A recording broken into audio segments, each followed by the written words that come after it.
Good evening friends, welcome star রান্নাঘর থেকে। আজকে নিয়ে এসেছি রেসিপি লাউ চিংড়ি। লাউ চিংড়ি কীভাবে করব তোমাদের দেখাচ্ছি। অনুরোধ রইল পুরো রেসিপিটা দেখার জন্য।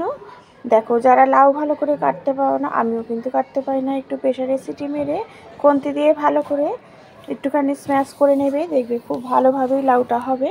প্রথমে দিচ্ছি হচ্ছে নুন আর হলুদ তেলে দিয়ে চিংড়ি মাছগুলোকে আমি আগে কিন্তু ভেজে নেব। খুব ভালো করে আগে চিংড়ি মাছগুলোকে ভেজে নিয়েছি। তারপরে হচ্ছে আমি কিন্তু খুব ইনস্ট্যান্ট রান্না করি। আমার রান্নাঘরের নামই হচ্ছে ইনস্ট্যান্ট রান্নাঘর। চটজলদি কীভাবে রান্না হয়। তারপরে ওর মধ্যেই দিয়ে দিচ্ছি চিংড়িটা ভাজা হয়ে গেলে ওর মধ্যেই দিয়ে দিচ্ছি হচ্ছে গোটা জিরে ফোড়ন আর জিরের গুঁড়ো।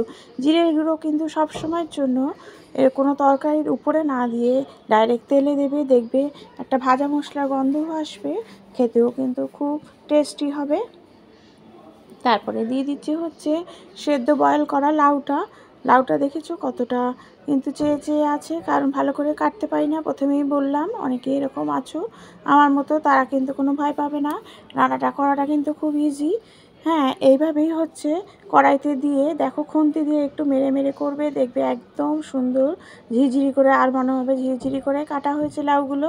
দিয়ে দিচ্ছি হচ্ছে কাঁচা লঙ্কা আর হচ্ছে এখানে চিনি দিয়েছি। চিনি কিন্তু দেওয়া মাস্ট, চিনি দিতেই হবে।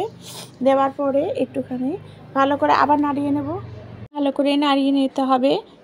তারপরে নামানোর আগে একটু ধনেপাতা দিলেই কিন্তু লাউ চিংড়ি রেডি হয়ে যায়।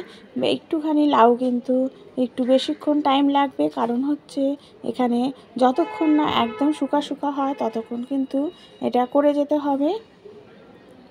আর বাড়িয়ে দেবে গ্যাস, কারণ হচ্ছে এখানে কিন্তু আমরা লাউটা বয়েল করে নিয়েছি, বেশিক্ষণ লাগবেই না।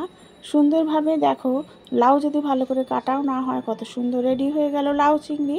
Thank you.